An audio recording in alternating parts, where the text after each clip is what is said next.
வாழக்கூடிய இடம் சுத்தமாக இருக்கணும் அப்படிங்கிற உரிமை உங்களுக்கு இருக்கா? ஆமாம். ஆர்டிகல் 21 கீழே right to life and personal லிபர்ட்டியை பற்றி டிஸ்கஸ் பண்ணுறாங்க.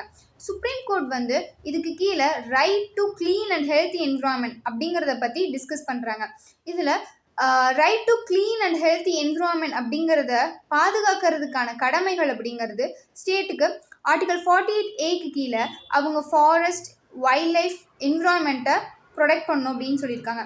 சிட்டிசன் ஆகிய நம்மளுக்கு ஆர்டிகல் 51A(G) கீழே ஒவ்வொரு சிட்டிசனும் அவங்கள சுற்றி இருக்கக்கூடிய லேக்ஸ், ரிவர்ஸ், வைல்ட் லைஃபாக இருக்கட்டும், ஃபாரஸ்ட்டாக இருக்கட்டும், எல்லாத்தையுமே ப்ரிசர்வ் பண்ணி, ப்ரொடெக்ட் பண்ணி, கன்சர்வ் பண்ணணும் அப்படின்னு சொல்கிறாங்க.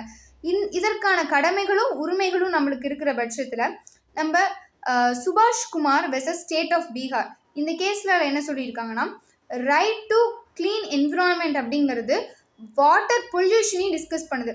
அதாவது ரிவர், லேக்கில் இருக்கக்கூடிய வாட்டரும் பொல்யூஷன் ஃப்ரீயாக இருக்கணும், பியூராக இருக்கணும்னு சொல்கிறாங்க.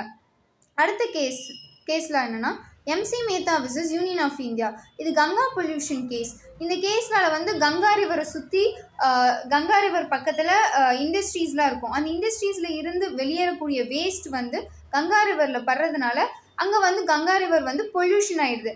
ஸோ சுப்ரீம் கோர்ட் என்ன சொல்லியிருப்பாங்கன்னா, அந்த இண்டஸ்ட்ரீஸில் வந்து க்ளீனிங் டெக்னாலஜிஸை வந்து அப்கிரேட் பண்ணணும். அப்படி இல்லை அப்படின்னா அந்த இண்டஸ்ட்ரீஸ் வந்து ஷுட் பி ரீலொகேட்டட் அப்படின்னு சொல்லியிருப்பாங்க. This is right to clean and healthy environment. Thank you.